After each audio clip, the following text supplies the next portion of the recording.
स्वागत है आप सभी का मेरी YouTube चैनल में। आज मैं आपको बताने वाला हूँ पीएम आवास योजना 2026 की नई सूची के बारे में एंड जो 2026 में नए सर्वे हुए हैं एंड जो कुछ भी नए अपडेट आए हैं उसके बारे में मैं आपको फुल जानकारी इस वीडियो में देने वाला हूँ। तो अगर आप हमारे चैनल पर नए हों तो हमारे चैनल को लाइक शेयर एंड सब्सक्राइब जरूर कर दीजिएगा। चलिए तो शुरू करते हैं। तो पीएम आवास योजना 2026 की नई सूची जारी हो गई है और इसमें आपको सभी के लिए घर बनाने के लिए पैसा मिलेगा। यहाँ पर ये आप देख सकते हैं PM Awas Yojana beneficiary list 2026 देश के आर्थिक रूप से कमजोर वर्ग के लिए खुशखबरी लेकर आया है। प्रधानमंत्री आवास योजना का ये नया संस्करण वर्ष 2026 में जारी की गई लाभार्थियों की ताज़ा सूची उन असंख्य परिवारों के लिए आशा की किरण बनकर उभरी है जो पीढ़ियों से कच्चे और जर्जर मकानों में अपना जीवन गुजारने को विवश रहे हैं। यह योजना महज सरकारी कार्यक्रम नहीं है बल्कि गरीबों के आत्मसम्मान और सुरक्षित भविष्य की गारंटी है। जब किसी व्यक्ति के सिर पर पक्की छत होती है तो उसे जीवन में आगे बढ़ने का आत्मविश्वास मिलता है और परिवार को स्थायी का एहसास होता है।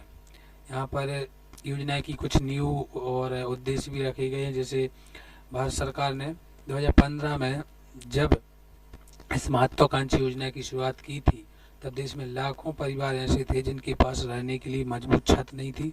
इस योजना की परिकल्पना करते समय सरकार का मुख्य ध्येय था कि हर नागरिक को गरिमापूर्ण जीवन जीने का अधिकार मिले और कोई भी व्यक्ति बारिश आंधी तूफान आदि प्राकृतिक आपदाओं से असुरक्षित न रहे। एक गांव के लिए और दूसरी शहरों के लिए।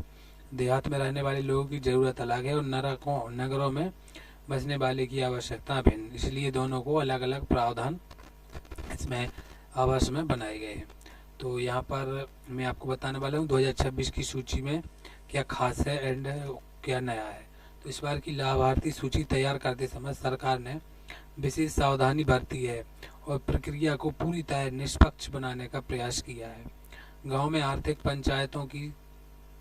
गांव में स्थानीय पंचायतों की भूमिका को महत्व दिया गया है एंड वे अपने क्षेत्र के जरूरतमंद परिवारों को बेहतर पहचान सकते हैं। चयन करते समय परिवार की सामाजिक पृष्ठभूमि, आर्थिक हालात और वर्तमान आवास की स्थिति को प्रमुखता देखा गया है एंड शहरी परिवेश में भी इस वर्ष हजारों नए परिवारों को इस कल्याणकारी योजना में जोड़ा गया है और यह सुनिश्चित किया गया है कि जिन लोगों को सचमुच में घर की सख्त आवश्यकता है उन्हें सबसे पहले लाभ मिले।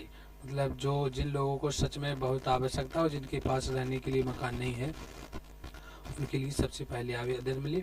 एंड देहाती इलाकों में रहने वाले चयनित लाभार्थियों को मकान निर्माण के लिए सरकार की ओर से लगभग 1,20,000 रुपये की वित्तीय मदद दी जाती है। यह धनराशि एक मुफ्त नहीं बल्कि चरणबद्ध तरीके से उपलब्ध करवाई जाती है ताकि निर्माण कार्य योजनाबद्ध ढंग से आगे बढ़े। ठीक है।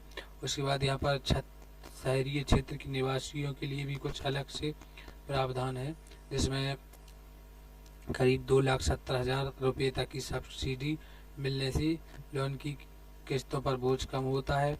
नगरीय के इलाकों में जीवन यापन खर्चीला होता है और जमीन मकान की कीमतें भी बहुत ऊंची होती। इसी को ध्यान में रखते हुए शहरों के पात्र परिवारों के लिए अलग व्यवस्था की गई है। उसके बाद इसमें नारी शक्ति को भी प्राथमिकता देने का सराहनीय कदम उठाया गया है। इस योजना की सबसे सशक्त और प्रगतिशील विशेषता यह है कि मकान का मालिकाना हक महिलाओं को दिया जाता है। घर या तो पूरी तरह महिला के नाम पर होता है या फिर पति पत्नी दोनों के संयुक्त नाम पर रजिस्टर्ड किया जाता है। यह व्यवस्था महिलाओं को सामाजिक प्रतिष्ठा को बढ़ाती है और उन्हें आर्थिक सुरक्षा प्रदान करती है। जब किसी महिला के नाम पर संपत्ति होती है तो परिवार में उसका सम्मान बढ़ता है और निर्णय लेने में उसकी भूमिका मजबूत होती है। यह पहल महिला सशक्तिकरण की दिशा में एक महत्वपूर्ण योगदान है। उसके बाद यहाँ पर डिजिटल तकनीकी से भी पारदर्शिता में वृद्धि हुई है। इसमें जैसे आधुनिक युग में प्रौद्योगिकी का उपयोग करते हुए इस योजना की पूरी कार्यप्रणाली को कंप्यूटरीकृत कर दिया गया है। आवेदन करने से लेकर लाभार्थी सूची में नाम देखने, किस्तों की जानकारी पाने, निर्माण की प्रगति जांचने, सब कुछ आपको ऑनलाइन चेक कर सकते हैं और मैं आपको मेरे चैनल पर इससे रिलेटेड पूरे वीडियो देता रहता हूँ। और भविष्य की मतलब सरकार ने महत्वाकांक्षी लक्ष्य रखा है कि 2029 तक देश का हर ज़रूरतमंद परिवार अपने पक्के मकान में रह सके। यह कोई आसान काम नहीं है, क्योंकि अभी भी देश में बड़ी संख्या में लोग अस्थायी या खतरनाक झुग्गियों में जीवन व्यतीत कर रहे हैं। लेकिन 2026 की नई लाभार्थी सूची इस दिशा में एक ठोस कदम है। हर साल लाखों नए घर बन रहे हैं और परिवारों की तस्वीर बदल रही है। जब लोगों के पास अपना घर होता है तो वे शिक्षा, स्वास्थ्य और बच्चों के भविष्य पर ध्यान दे पाते हैं। और समाज परियोजना का व्यापक प्रभाव भी पड़ा है। मतलब यह आवास योजना केवल इमारतें खड़ी करने की परियोजना नहीं है, बल्कि यह सामाजिक परिवर्तन का माध्यम है। जब गरीब परिवारों को पक्का मकान मिलता है तो उनके बच्चे बेहतर वातावरण में पढ़ लिख सकते हैं, महिलाएं सुरक्षित महसूस करती हैं और परिवार में स्वास्थ्य की स्थिति सुधारती है। कच्चे मकानों में बीमारियां ज़्यादा फैलती हैं, लेकिन पक्के और साफ सुथरे घरों में रहने से स्वास्थ्य संबंधी समस्याएं कम होती हैं।